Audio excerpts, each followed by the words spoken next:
Assalamualaikum warahmatullahi wabarakatuh. Selamat datang di Tenda Misteri.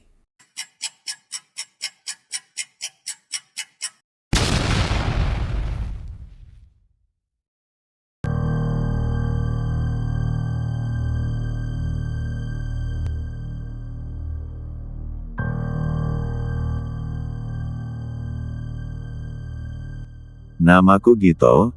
Sudah 8 tahun aku bekerja sebagai petugas kebersihan di sebuah rumah sakit pemerintah tua, yang usianya lebih dari 70 tahun. Sudah biasa bagiku bekerja shift malam. Suasana sepi, lampu remang-remang, dan suara monitor detak jantung yang bersahut-sahutan jadi hal lumrah. Tapi semuanya berubah sejak aku dipindahkan ke area belakang ruang operasi utama.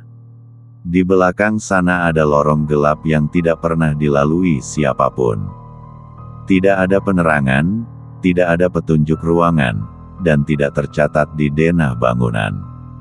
Aku sempat bertanya pada staf lama, tapi mereka hanya bilang, "Lebih besar dari, jangan ke situ, Git. Nggak penting kamu tahu, cukup bersihin area yang terang aja." Tapi malam itu, aku disuruh bersihkan semua area karena ada inspeksi mendadak dari Dinas Kesehatan. Aku membawa alat pel, senter kepala, dan masuk ke lorong itu. Baru 2 langkah masuk, udara berubah dingin. Padahal AC rumah sakit tidak sampai ke lorong belakang.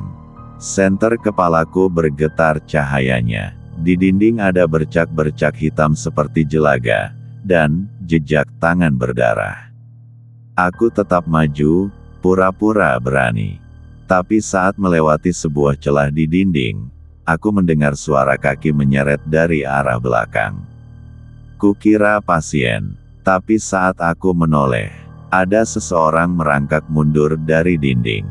Matanya bolong, mulutnya terbuka, mengeluarkan suara seperti napas tersedak. Tubuhnya kurus kering, seolah kulitnya menempel langsung pada tulang. Dan dia tersenyum. Aku lari terbirit-birit keluar lorong. Tapi setelah itu, setiap malam aku mendengar suara gesekan di lantai, seperti sesuatu menyeret tubuhnya mendekatiku saat aku bekerja. Suara itu makin jelas dari malam ke malam. Kadang ada suara bisikan tepat di telingaku. Lebih besar dari, gantikan aku, sekarang giliranmu. Aku mencoba cuti seminggu, tapi mimpi buruk menghantui. Aku melihat lorong itu terus. Tubuh merangkak itu terus memanggil. Setiap mimpi aku berada lebih dalam, dan lebih gelap. Saat aku kembali bekerja, aku nekat ingin menutup akses ke lorong itu. Tapi saat ke sana, lorong itu sudah tidak ada.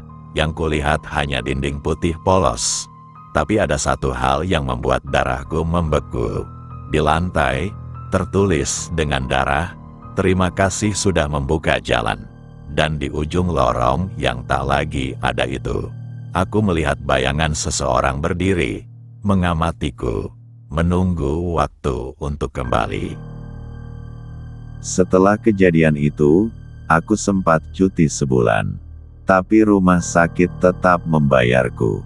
Aku tahu itu bukan karena belas kasihan, mereka hanya tidak ingin aku banyak bicara. Aku pun menyadari satu hal, aku tidak sendirian melihat lorong itu. Di grup WhatsApp petugas kebersihan lama, aku mencoba mengorek informasi. Hampir semuanya menghindar. Tapi satu orang akhirnya menghubungiku secara pribadi. Namanya Pak Arman, sudah pensiun. Lebih besar dari, kamu lihat ya, dia yang merangkak itu. Dulu kami sebut dia pasien tertinggal. Tapi sebenarnya dia bukan pasien. Dia, salah satu dari kita yang hilang di lorong itu puluhan tahun lalu. Pak Arman bercerita, dahulu, tahun 80-an, lorong itu adalah bagian dari ruang karantina untuk pasien-pasien yang menderita penyakit menular misterius. Pemerintah menutupnya secara diam-diam karena ada eksperimen rahasia, manusia dijadikan bahan percobaan vaksin tanpa izin. Beberapa meninggal perlahan, beberapa hilang, dan satu orang tak pernah ditemukan. Namanya Tarmaji, seorang cleaning service seperti aku. Ia menghilang di lorong itu saat tengah malam. Tak ada yang menemukannya, tak ada upacara, tak ada pemberitahuan keluarga. Tapi 1 minggu setelah kehilangannya, ada perawat yang melihat bayangan seseorang merangkak dengan gerakan aneh di balik pintu kaca ruang operasi. Sejak saat itu, satu persatu petugas malam mulai terganggu, dibisik, dijambak, dijatuhkan dari tangga. Semua menyangkut lorong itu. Aku tahu larangannya, tapi rasa penasaranku tak bisa dibendung. Malam itu, aku membawa paku besar, palu, dan garam kasar. Aku masuk lagi ke ruang belakang, tempat di mana lorong itu pernah muncul. Awalnya tak ada apa-apa, hanya dinding kosong seperti sebelumnya. Tapi ketika aku membaca doa dalam hati, perlahan suhu udara turun drastis. Lampu senterku mati, dan di dinding putih itu, tiba-tiba muncul celah yang makin lebar seperti mulut membuka. Aku melangkah masuk, langkahku menggema sendiri. Di sisi kiri dan kanan, dinding dipenuhi bekas cakar dan coretan-coretan dalam bahasa aneh. Aku mulai mencium bau busuk, bau darah basi dan tubuh membusuk.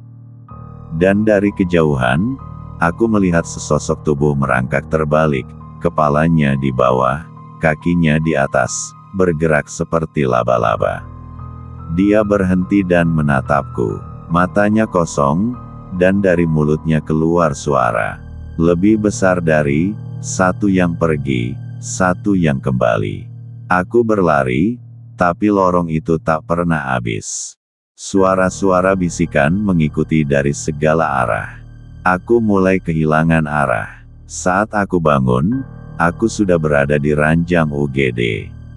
Katanya aku pingsan di area belakang rumah sakit. Tapi saat aku mencoba cerita ke atasanku, mereka langsung menulisku sebagai gangguan psikologis karena tekanan kerja. Namun, aku tahu itu bukan mimpi. Sebab di bawah tempat tidurku, ada jejak tangan berdarah yang mengarah ke dalam tubuhku. Dan setiap malam aku tidur, aku bermimpi merangkak di lorong yang makin dalam dan makin gelap. Tanda hubung, tanda hubung, tanda hubung. Lebih besar dari, satu yang pergi, satu yang kembali. Sekarang aku tahu, aku bukan Gito lagi. Aku adalah jalan bagi yang ingin keluar. Sudah 2 minggu sejak aku keluar dari lorong itu. Secara fisik aku masih Gito. Tapi aku tahu, ada bagian dari diriku yang tertinggal di dalam sana. Aku sering merasa tubuhku tidak lagi milikku. Kadang-kadang, tangan kiriku bergerak sendiri. Saat aku menyapu lantai, tangan itu seperti menunjuk ke tempat-tempat yang tak terlihat oleh orang lain. Dan ketika aku mengikuti arah itu, selalu ada darah. Kadang di sudut ruangan, kadang di belakang pintu, kadang di tempat yang sebelumnya bersih. Satu malam, aku masuk ke toilet karyawan. Lampu berkedip pelan. Saat aku melihat ke cermin, refleksiku tersenyum sendiri, padahal aku tidak. Dan kemudian, dia berbicara dari dalam cermin. Lebih besar dari, terima kasih telah membukakan pintu. Kini mereka bisa keluar, satu persatu. Teror dimulai ketika seorang perawat bernama Lilis menghilang saat malam jaga. CCTV menunjukkan ia masuk ke ruang operasi, tapi tidak pernah keluar. Pencarian dilakukan, tidak membuahkan hasil.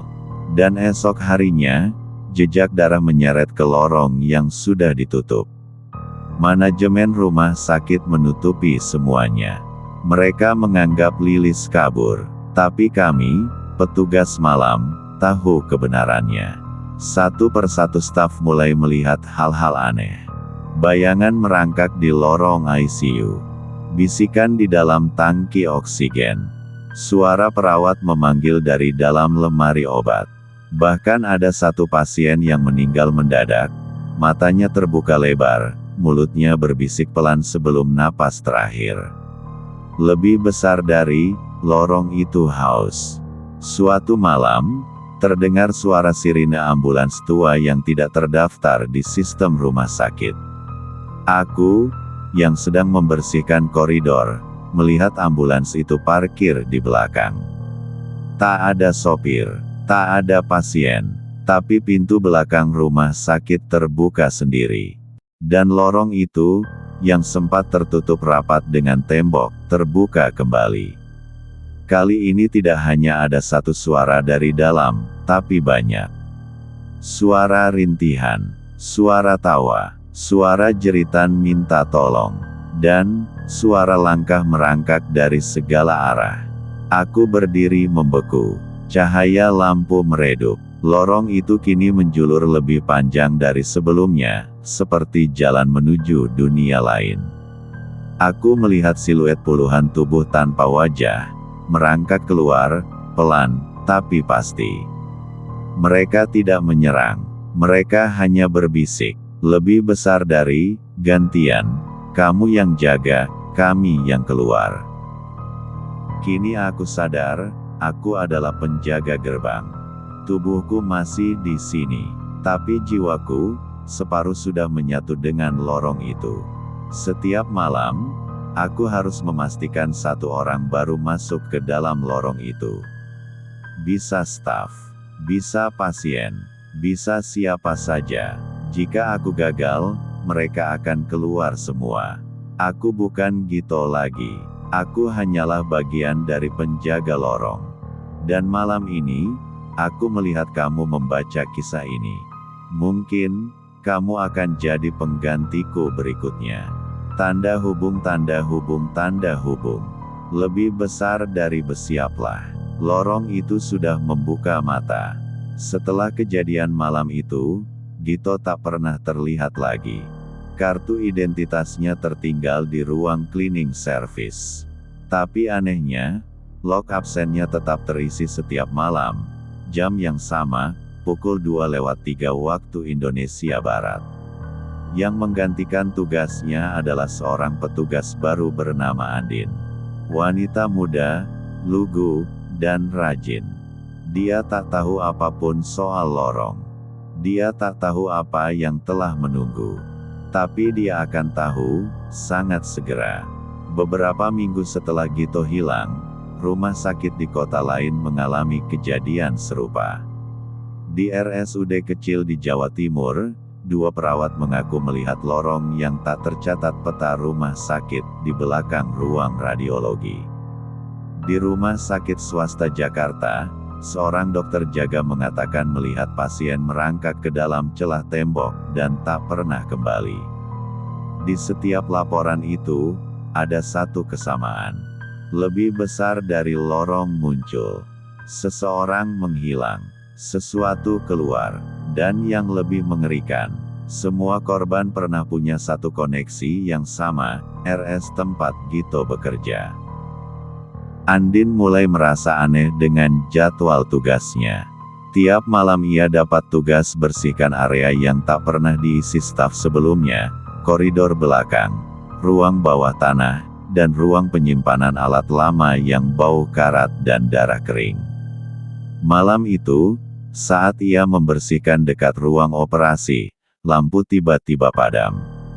Ia menyalakan senter ponselnya, dan di depan sana, dinding itu bergerak sendiri, membuka celah menganga. Dan lorong itu muncul. Bukan seperti di cerita. Ini jauh lebih hidup. Dindingnya seakan berdenyut seperti daging. Dan dari dalamnya keluar bau amis dan tangisan teredam. Andin berbalik hendak lari, tapi dari lorong itu keluar suara familiar. Lebih besar dari, Andin, kamu menggantikanku, kan? Itu suara Gito, tapi bukan seperti manusia lagi. Lebih seperti suara dari tenggorokan yang pecah dan hancur. Dalam seminggu, 5 rumah sakit lain melaporkan gangguan yang sama. Lampu yang tiba-tiba padam di jam 2 pagi. Lorong yang muncul di peta digital, tapi hilang di dunia nyata. Pasien yang menghilang tanpa jejak. Dan staf yang ditemukan dengan mata terbakar dan mulut terkunci rapat. Setiap rumah sakit itu punya bekas karyawan atau pasien dari RS tempat Gito menghilang. Dan kini mereka menyadari, ini bukan lagi soal satu lorong. Lorong itu adalah makhluk. Ia lapar, ia tumbuh, dan ia mulai beranak pinak di tempat lain. Andin tak pernah kembali malam itu. Tapi petugas lain menemukan handphonenya, masih merekam, dengan video terakhir berdurasi 18 detik. Dalam video itu, terdengar suara napas terengah, lalu Andin berkata, "Lebih besar dari, mereka bukan roh, bukan manusia. Mereka adalah ingatan dari penderitaan yang disembunyikan. Setiap lorong adalah rahasia berdarah yang dipaksa diam. Dan sekarang, mereka menagih." Lalu ada suara jeritan. Kamera terjatuh. Gelap. Dan di detik terakhir video, terdengar suara pelan. Lebih besar dari, 1 yang dibungkam, 10 yang terbangun. Kini, lorong bisa muncul di mana saja.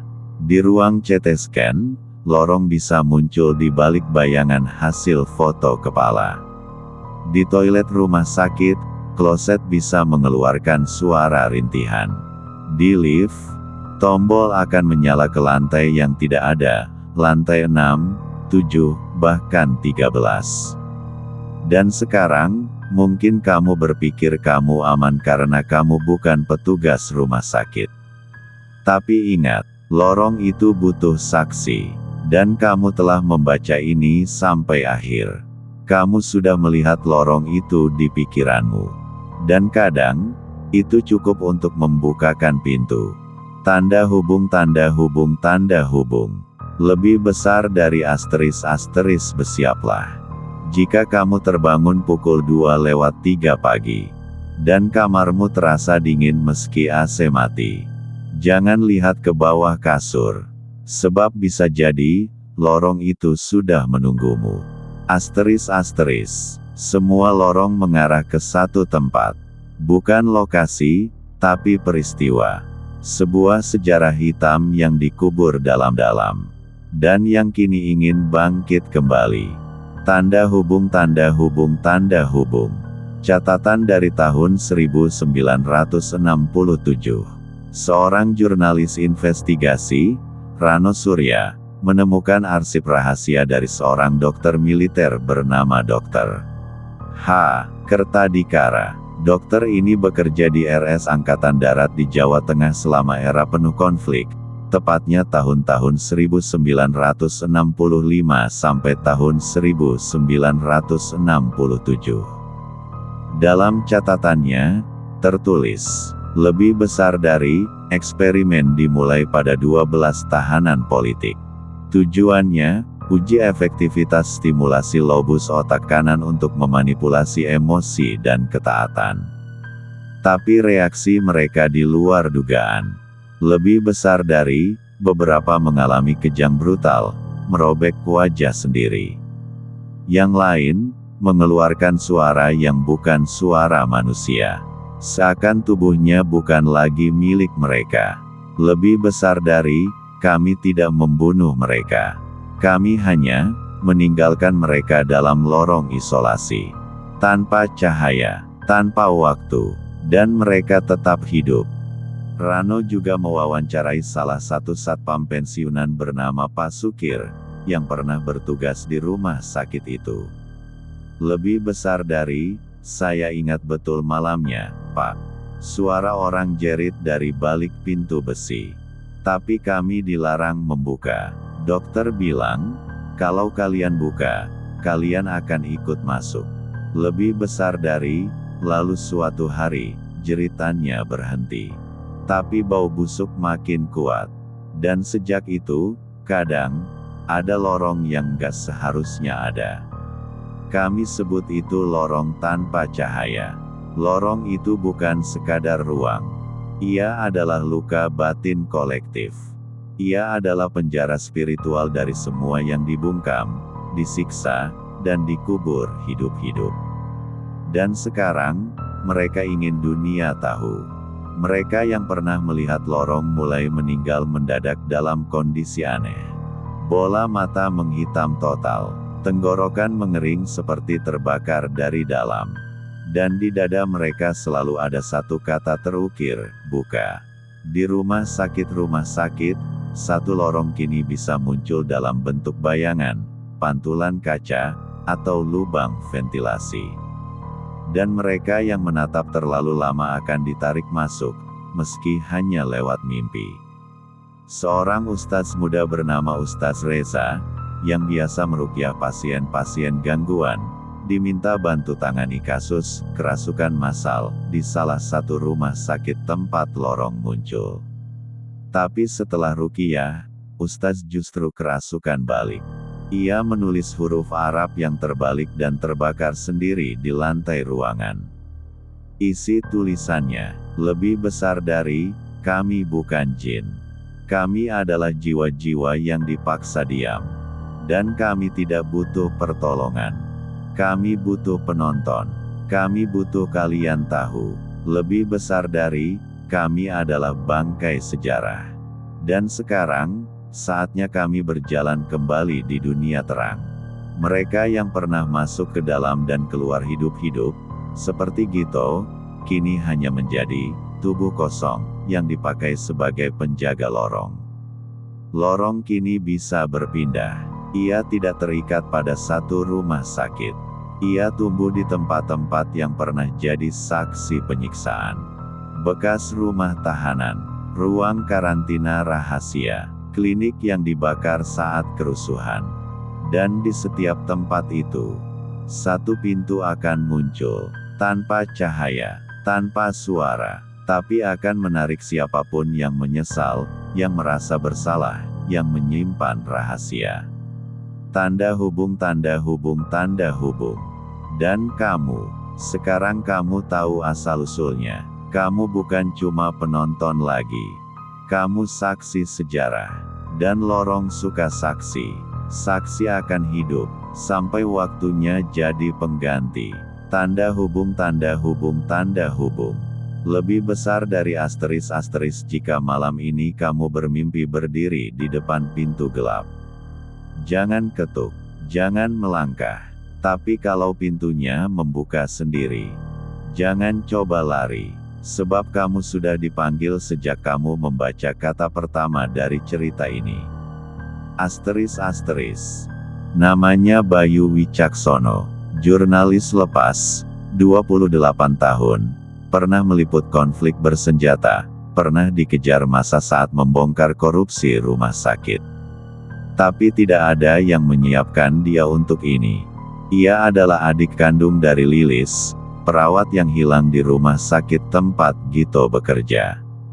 Setelah bertahun-tahun tak ada kejelasan, Bayu memutuskan satu hal. Lebih besar dari, aku akan masuk lorong itu. Kalau mereka tidak mau kasih jawaban, aku akan cari sendiri. Dan malam itu, pukul 2:03 waktu Indonesia Barat, dengan kamera kecil tersembunyi, ia menyusup ke rumah sakit. Lorong itu menunggu, seperti tahu dia akan datang. Bayu merekam semuanya. Video berdurasi 37 menit itu kemudian disimpan di flash disk, dikirim otomatis ke email temannya, Rendra, seorang editor investigasi. Video itu tidak pernah dipublikasikan secara resmi. Tapi potongan-potongannya bocor ke deep web. Apa yang Bayu rekam, bukan dunia kita. Lebih besar dari langkah pertama ke dalam lorong terasa seperti melangkah ke dalam organ hidup. Dinding berdenyut. Suara seperti napas raksasa bergema di sekitar. Lebih besar dari cahaya kamera hanya mampu menyorot 2 meter ke depan. Tapi di kejauhan, Bayu melihat bayangan manusia, tergantung terbalik, menggoyang pelan, tanpa mata. Lebih besar dari lalu suara terdengar. Bukan dari depan, tapi dari dalam kepalanya. Satu datang, satu bisa pulang. Tapi siapa yang kau pilih? Di menit ke-21, Bayu menemukan Gito. Atau, sesuatu yang menyerupai Gito. Tubuhnya setengah meleleh, seperti lilin. Matanya kosong, mulutnya robek dari pipi ke pipi. Tapi suaranya masih bisa dikenali. Lebih besar dari, Bayu, kamu datang terlambat. Lorong sudah kenyang, tapi tetap lapar. Mereka tidak bisa pulang. Dan kamu tidak boleh pergi. Bayu memaksa maju, mencoba menarik Gito. Tapi tangan Gito mencengkeramnya kuat. Lebih besar dari, satu bisa keluar. Tapi bukan kamu. Dan di belakang mereka, suara langkah muncul. Banyak, puluhan, mungkin ratusan. Setiap langkah terdengar seperti tulang patah. Setiap napas mengandung erangan. Mereka datang, yang tertinggal dalam lorong. Di menit ke-34, kamera mulai bergetar hebat. Suara Bayu menangis, meracau. Lebih besar dari, aku cuma mau adikku balik, kumohon, kumohon. Lalu, satu bisikan terdengar jelas. Lebih besar dari, tukar nyawa, tukar tubuh, tukar waktu. Kamu bisa pergi, jika kamu jadi pintu. Detik terakhir video menunjukkan wajah Bayu. Kosong, matanya menghitam, mulutnya mulai tersenyum seperti Gito. Dan rekaman terhenti. Rendra, sang editor, menerima flash disk sesuai jadwal otomatis. Saat ia memutarnya, komputer langsung mati. Dan saat dinyalakan lagi, wallpapernya berganti sendiri. Gambarnya, lorong gelap, dengan siluet satu pria berdiri, tersenyum. Menyodorkan tangan. Rendra tak pernah terlihat lagi setelah malam itu. Kini lorong tak lagi menunggu dibuka. Lorong itu membuka sendiri, melalui layar, melalui mimpi, melalui luka yang belum sembuh. Dan Bayu, jika kau bermimpi bertemu pria muda, menawarkan jawaban, menawarkan jalan keluar. Jangan ikuti dia, itu bukan Bayu lagi, itu lorong yang sedang bicara melalui tubuhnya. Tanda hubung, tanda hubung, tanda hubung. Lebih besar dari jalan pulang tak pernah ada. Sebab begitu kau masuk, dunia yang kau tinggalkan, sudah digantikan. Tanggal 3 Mei tahun 2025. Malam sunyi, bulan mati. Rumah sakit Bakti Sentosa dipenuhi pasien. Semua tampak biasa, sampai pukul 2:03 waktu Indonesia Barat.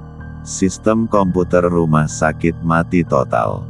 Semua monitor di ruang ICU hanya menampilkan satu gambar. Pintu gelap berdenyut, dengan suara bisikan.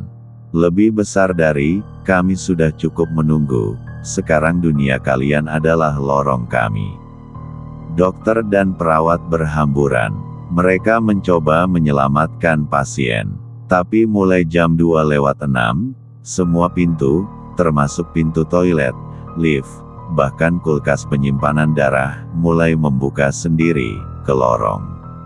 Satu perawat masuk lift, tak pernah keluar. Tapi lift itu terus bergerak naik turun, dengan suara tangisan di dalam. Pasien yang terbangun mengaku melihat bayangan berdiri di langit-langit ruangan, menatap dengan wajah-wajah kosong. Wajah-wajah orang hilang. Bayu, Gito, Lilis, dan ratusan lainnya. Mereka tidak hanya menunggu. Mereka sekarang adalah bagian dari lorong. Mereka adalah gerbangnya. Di basement rumah sakit, sekelompok orang berseragam hitam sedang berkumpul. Mereka adalah keturunan dari para petinggi militer yang dulu melakukan eksperimen keji itu. Mereka tahu, lorong akan bangkit. Tapi mereka punya satu tujuan. Lebih besar dari, jika lorong harus hidup, biarlah kita jadi pemiliknya.